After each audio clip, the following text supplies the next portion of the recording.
আসসালামু আলাইকুম। প্রিয় দর্শক, অন্য মঞ্চের আলাপচারিতায় আপনাদেরকে আমন্ত্রণ জানাচ্ছি। আওয়ামী লীগের কার্যক্রমের উপর নিষেধাজ্ঞা যে কোনো সময় তুলে নেওয়া হতে পারে। কেউ কেউ অধ্যাপক ইউনূসকে 50 বছর ক্ষমতায় দেখতে চায়। দিনভর এমন বেশ কিছু শিরোনামের খবর আপনাদের চোখে পড়েছে। জিটিও সাংবাদিক মেহেদী হাসানকে নিউ ইয়র্কে বসে দেওয়া অধ্যাপক ইউনূসের একটি সাক্ষাৎকারের বরাতে এসব খবর প্রকাশিত হয়েছে।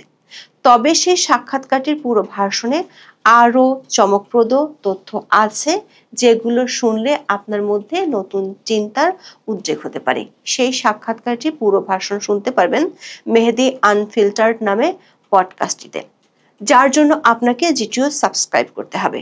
বাংলাদেশের বেশিরভাগ গণমাধ্যমে ছাপা হওয়া তথ্যগুলো মূলত এর প্রিভিউ ভার্সনের অনুবাদ।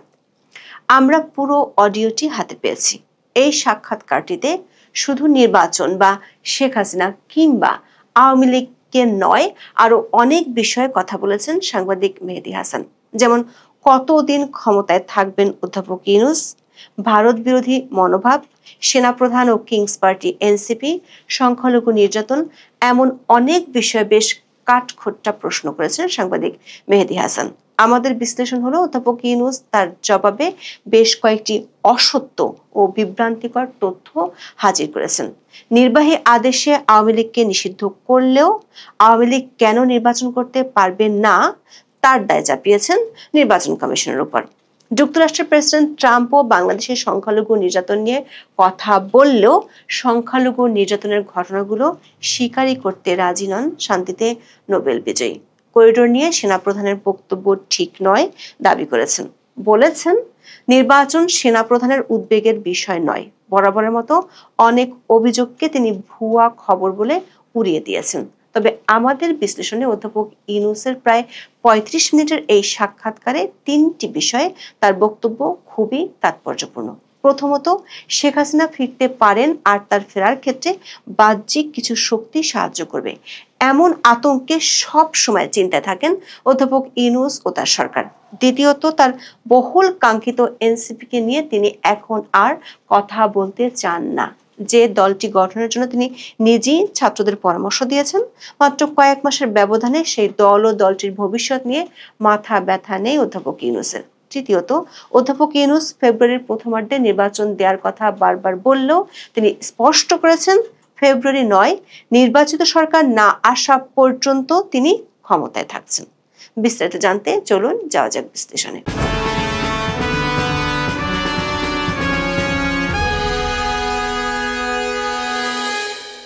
সাক্ষাৎকারের শুরুতে উপস্থাপক অধ্যাপক ইউনূসের কাছে সেই দিনটির কথা জানতে চান, যেদিন মানে গত বছরের 5ই আগস্ট, যখন শেখ হাসিনা পদত্যাগ করেন এবং ভারতে চলে যান। তখন অধ্যাপক ইউনূসের প্রতিক্রিয়া কেমন ছিল তা জানতে চান উপস্থাপক। জিজ্ঞেস করেন, ভয়, আশা, ধাক্কা না উত্তেজনা কোনটি তিনি অনুভব করেছিলেন। ডক্টর ইউনূস জানালেন উত্তেজনাই অনুভব করেছিলেন, কারণ তার কাছে এটি ছিল চমৎকার খবর। অধ্যাপক ইউনূস দাবি করেন এটি ছিল অপ্রত্যাশিত খবর। শেখ হাসিনার পতনের আগে কি ঘটেছিল সেসব কিছুই তিনি জানতেন না। উপস্থাপক যখন জিজ্ঞাসা করেন, আপনি একজন অরাজনীতিবিদ, একজন অর্থনীতিবিদ, যিনি তার 80-এর কোঠায়, কেন ছাত্ররা আপনাকে এই অন্তর্বর্তী সরকার প্রধান উপদেষ্টা হিসেবে বেছে নিয়েছিল?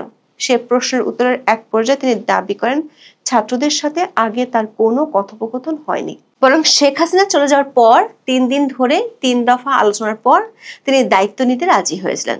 দর্শক, এনসিপির আহ্বায়ক নাহিদ ইসলামের বক্তব্য থেকে আমরা ভিন্ন তথ্য পাই। মানবতা বিরোধী অপরাধের ঘটনায় শেখ হাসিনা সহ 3 জনের বিরুদ্ধে দায়ের করা মামলায় আন্তর্জাতিক অপরাধ ট্রাইব্যুনালের জবানবন্দিতে গত 19শে সেপ্টেম্বর নাহিদ ইসলাম আদালতকে জানিয়েছিলেন, গত বছরের 4 আগস্ট নতুন সরকার গঠনের বিষয়ে অধ্যাপক ডক্টর মোহাম্মদ ইউনূসের সঙ্গে আলোচনা করা হয়েছিল। নতুন সরকার প্রধান হিসেবে দায়িত্ব পালনের জন্য তাকে প্রস্তাবও দেওয়া হয়েছিল, আর শেখ হাসিনা পদত্যাগ করেছিলেন 5ই আগস্ট। দর্শক, অধ্যাপক ইউনূস বিদেশি কোনো সংবাদ মাধ্যমে সাক্ষাৎকার দিয়েছেন, আর সেই সাক্ষাৎকারে শেখ হাসিনা, আওয়ামী লীগ ও ভারত নিয়ে প্রশ্ন করা হয়নি এমন ঘটনা বিরল। সাংবাদিক মেহেদী হাসানও এই তিনটি বিষয় প্রশ্ন করেছেন। অধ্যাপক ইউনূস মনে করেন না ভারত সরকার শেখ হাসিনাকে ফেরত পাঠাবেন। বলেছেন যদি তাদের নিজেদের উপর ছেড়ে দেওয়া হয়, যদি তারা স্বাধীনভাবে পছন্দ করতে পারে, তবে সম্ভবত তারা তাকে রেখে দিবে। যদি এমন কোনো আইনি বাধ্যবাধকতার পরিস্থিতি তৈরি হয় যেটা ভারত এড়াতে পারবে না, তখন পরিস্থিতি ভিন্ন হতে পারে। তবে এরপরে তিনি ভারতের উদ্দেশ্যে মিসাইল ছুড়েছেন। বলেছেন সম্ভবত ভারত আশা করছে শেখ হাসিনা বাংলাদেশে ফিরে আসবেন এবং একজন বিজয়ী নেতা হিসেবে পূর্ণ মহিমায় ফিরবেন। এই প্রসঙ্গে উপস্থাপক নিউ ইয়র্ক টাইমসের একটি রিপোর্টের কথা তুলে ধরেন, যেখানে বলা হয়েছে শেখ হাসিনা আওয়ামী লীগের সাথে ভার্চুয়াল মিটিং করছেন। এ প্রসঙ্গে উপস্থাপকের প্রশ্ন ছিল, এটি কি আপনাকে চিন্তিত করে যে ভারত শেখ হাসিনাকে ফিরিয়ে এনে পুনরায় ক্ষমতায় বসানোর চেষ্টা করবে? এমন প্রশ্নের জবাবে অধ্যাপক ইউনূস বেশ কৌশলী জবাব দেন। বলেন, আমি ঠিক এই শব্দগুলোতে বলবো না, কিন্তু এই সম্ভাবনা আছে যে কিছু বাহ্যিক শক্তি তাকে বাংলাদেশে ফিরে আসার জন্য সমর্থন করবে। এই বাহ্যিক শক্তিগুলো নিয়ে যে তিনি ও তার সরকার সবসময় চিন্তিত থাকেন, সেটি অবশ্য অকপটে স্বীকার করেছেন অধ্যাপক ইউনূস।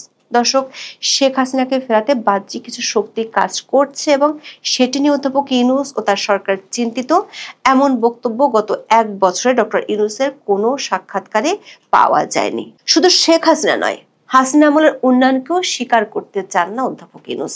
সাংবাদিক মেহেদী হাসান অন্তর্বর্তী সরকার আমলে অর্থনীতির দুরবস্থার প্রসঙ্গ তুলে ধরেন। জিজ্ঞেস করেন, বাংলাদেশের অর্থনীতি অনেকে বলছেন প্রবৃদ্ধি মন্থর হচ্ছে, হাসিনার অধীনে যতটা ভালো ছিল ততটা ভালো করছে না। অধ্যাপক ইউনূস স্পষ্ট বলেছেন, বাংলাদেশের অর্থনীতিতে হাসিনার অধীনে যে সমস্ত তথ্য পেয়েছেন তা সবই মিথ্যা, তৈরি করা। উপস্থাপক পাল্টা প্রশ্ন করেন, এজন্য আপনি বিশ্বাস করেন না যে গত এক দশক ধরে অর্থনীতির উন্নতি হচ্ছে?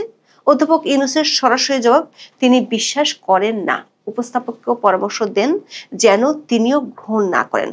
দর্শক, অধ্যাপক ইউনূসের কথা যদি সত্যি হয়, তাহলে ধরে নিতে হবে ওয়ার্ল্ড ব্যাংক, IMF এর মতো আন্তর্জাতিক সংস্থাগুলোর তথ্য মিথ্যা।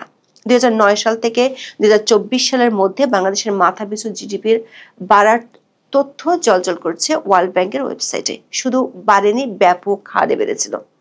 বাংলাদেশ 2015 সালে নিম্ন মধ্যম আয়ের দেশে উন্নীত হয় এবং স্বল্পোন্নত দেশ বা LDCর তালিকা থেকে উত্তরণের প্রস্তুতি নিচ্ছিল।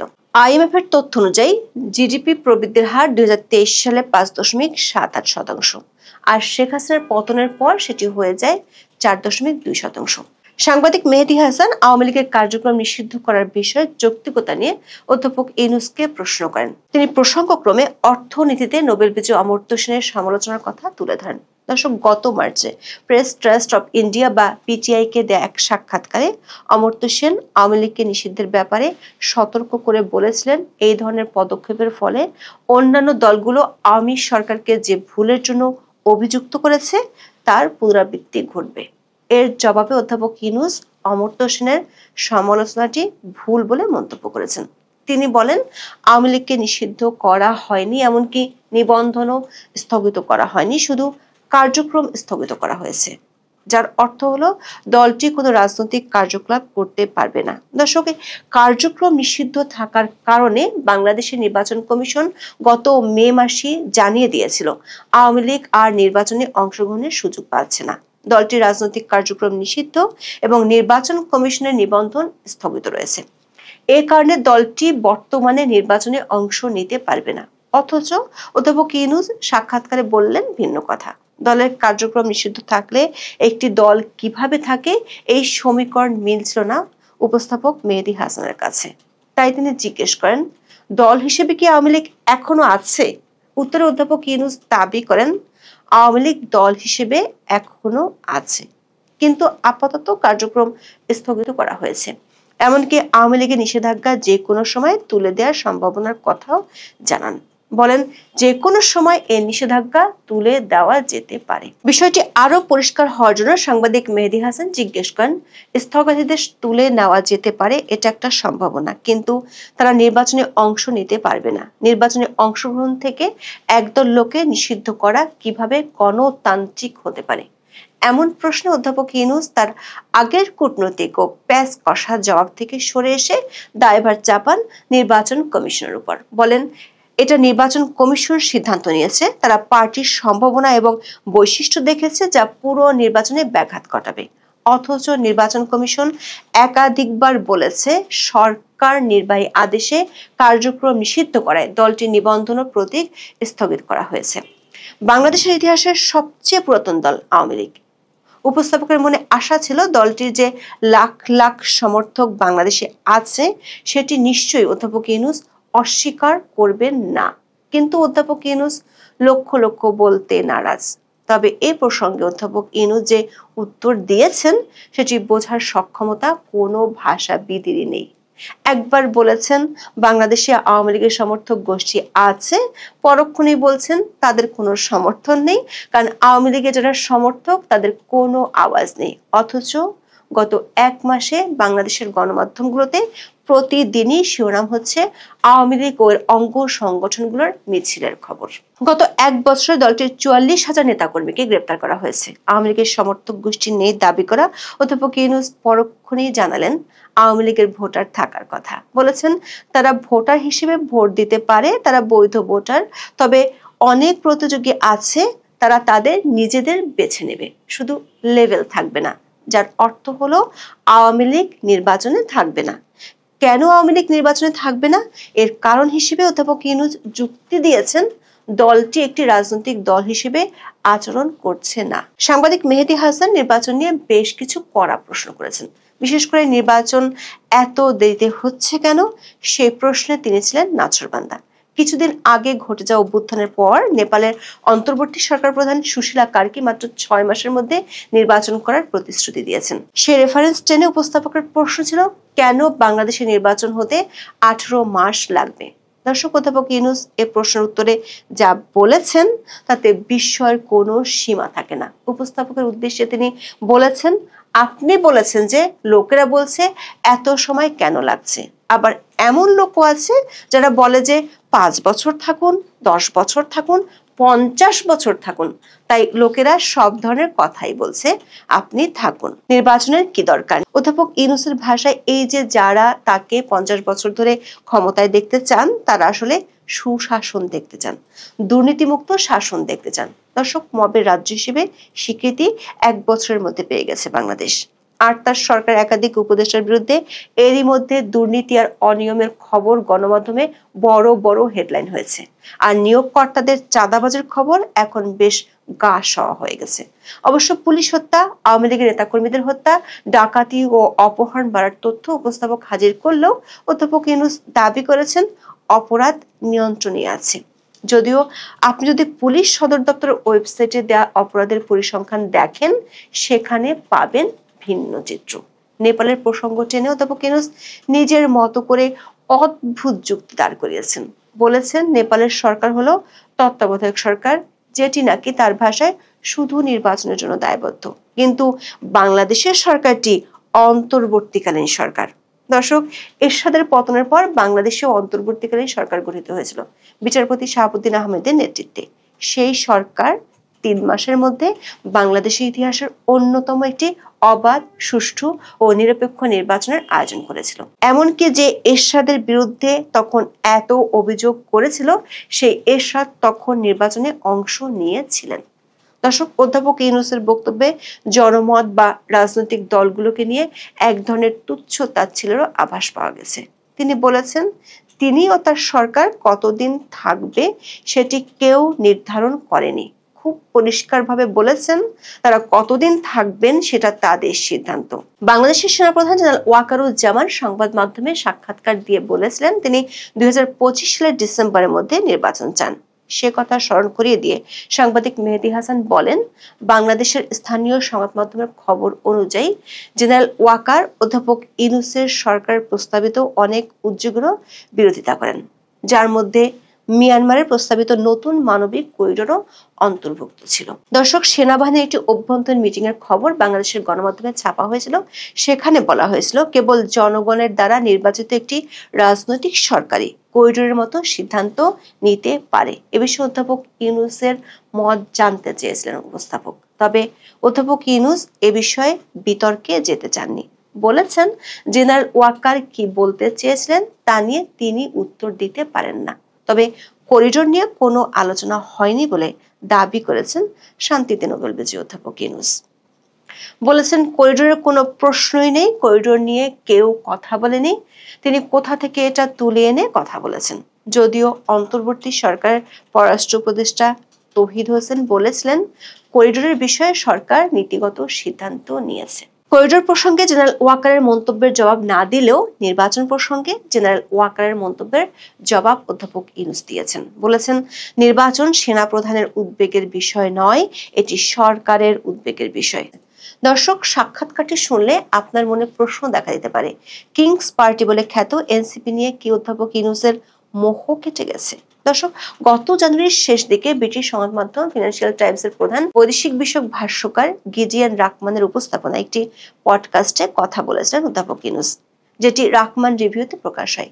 সেই সাক্ষাৎকারে অধ্যাপক ইউনূস দাবি করেছিলেন তিনি ছাত্রদের দল গঠন করতে বলেছিলেন, কিন্তু গত কয়েক মাসে পরিস্থিতি যে পাল্টে গেছে সেটি বোঝা গেল সাংবাদিক মেহেদী হাসানের সাথে অধ্যাপক ইউনূসের কথোপকথনে। নাহিদদের দল ও দলটির ভবিষ্যৎ নিয়ে এখন আর কোনো মন্তব্য করতে চান না। 2007 সালে রাজনৈতিক দল গঠনে ব্যর্থ হওয়া অধ্যাপক ইউনূস উপস্থাপককে বলেছেন এ বিষয়ে তার মন্তব্য করা উচিত নয়, কারণ এটাকে কোনো নির্দিষ্ট রাজনৈতিক দলের পক্ষে কিছু বলা হিসেবে বিবেচনা করা হবে, সেটি হলে তিনি হয়ে যাবেন পক্ষপাত দুষ্ট। এই সময় সাংবাদিক মেহেদী হাসান খোঁচা দিতেও ছাড়েননি।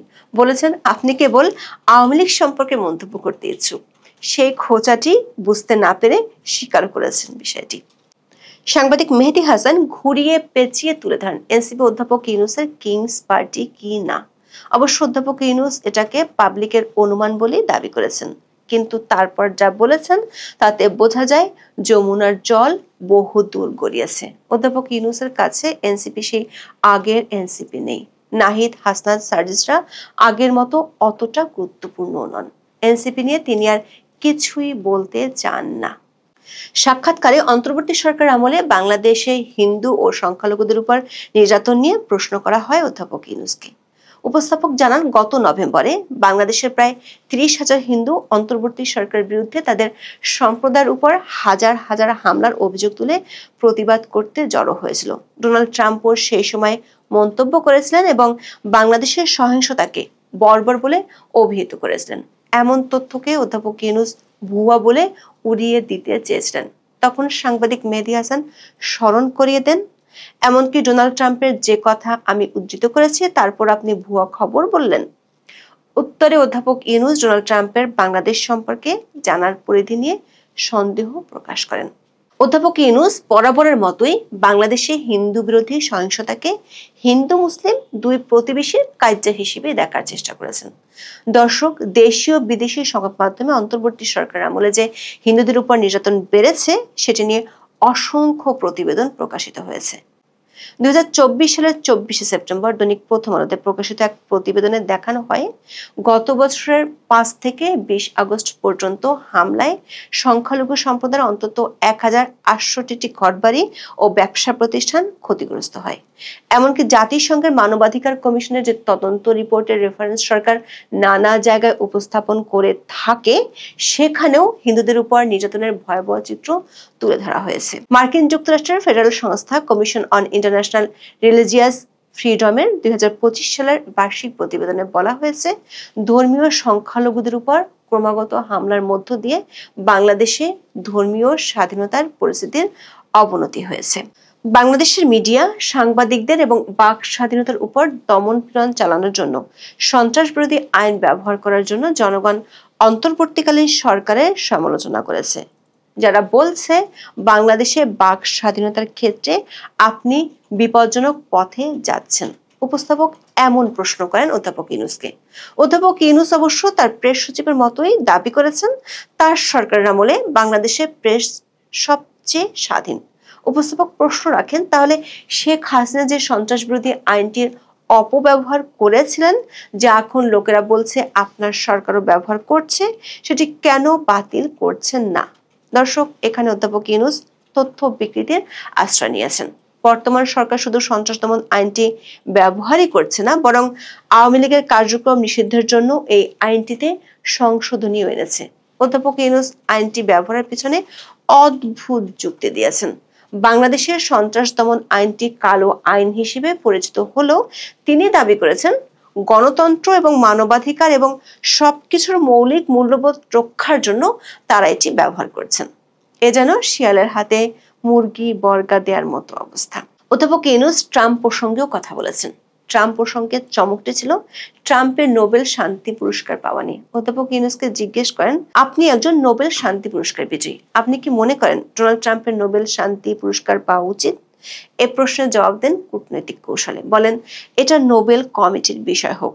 উপস্থাপকও জবাব দেন ভালো উত্তর, কূটনৈতিক উত্তর, সাথে জুড়ে দেন আপনি যদি হ্যাঁ বলতেন তবে সম্ভবত শুল্ক 10% নামিয়ে আনতে পারতেন।